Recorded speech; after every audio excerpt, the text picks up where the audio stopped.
The rain doesn't even scare me, y'all. I'm at peace. Anywho, what ended up happening was I got the place and I became his first Section 8 tenant ever. And then he would go on to have a bunch of Section 8 properties. And one day I went broke and I had to do Lyft like many years later, and he actually ended up in my Lyft car. But I have so many memories over here, good and bad. Prior to starting Waste for English Inc., I worked at Humana. And I was still in my 90-day probation period. And my mom was watching Choice for me because it was Martin Luther King Day and daycares were closed. Martin Luther King Day is a big deal, especially at a black daycare. So she agreed to watch Choice for me. My husband went to work. I went to work. And when we went to work, we weren't married at this time either. When we went to work, she watched Choice. I get the phone call that Choice has just been burnt. Choice is my second child, my child that has autism. Choice was burnt on his forehead. He didn't have no skin right here. His entire arm from here to like here, no skin. His stomach, his thighs, his butt. He allegedly grabbed a pot of boiling water off of my mama's stove. So he couldn't go to daycare for a couple months as we had to go see the burn unit and put all these creams and things on. And I stopped talking to my mom because I felt like, how could my son get burnt like that at your house? He only 1 year old. How he grabbed a pot of boiling water to get burnt like that? I wouldn't even care about me getting fired from Humana because income tax time came. And I happened to get my income tax check and I bought me the nicest car I ever had.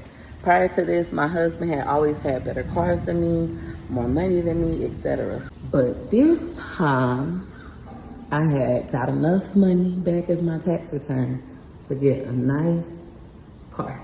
And I got my gold Nissan Murano. And my husband at the time, he was my baby daddy, had asked me could he drive it to the club. And me being young and dumb, I said yes. And he drove it to the club. And when he drove it to the club, I went to sleep. This is my house, 302. I went to sleep. And when I went to sleep, I woke back up. The next morning, about to leave, he in bed asleep. And I wake up, I go downstairs to the front parking lot. And this boy done wrecked my car, my brand new car. I hadn't even had it for a week.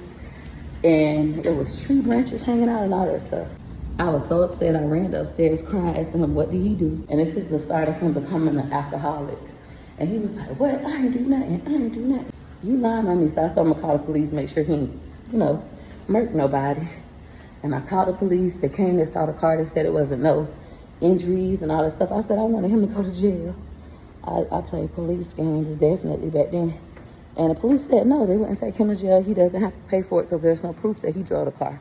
If anything, they should take me to jail for a hit and run because it was my car and my name and I had no proof. I thought Gregory and I was gonna have a knockdown, drag down fight, but instead he came downstairs calling me all kinds of names, left and went to the bus stop.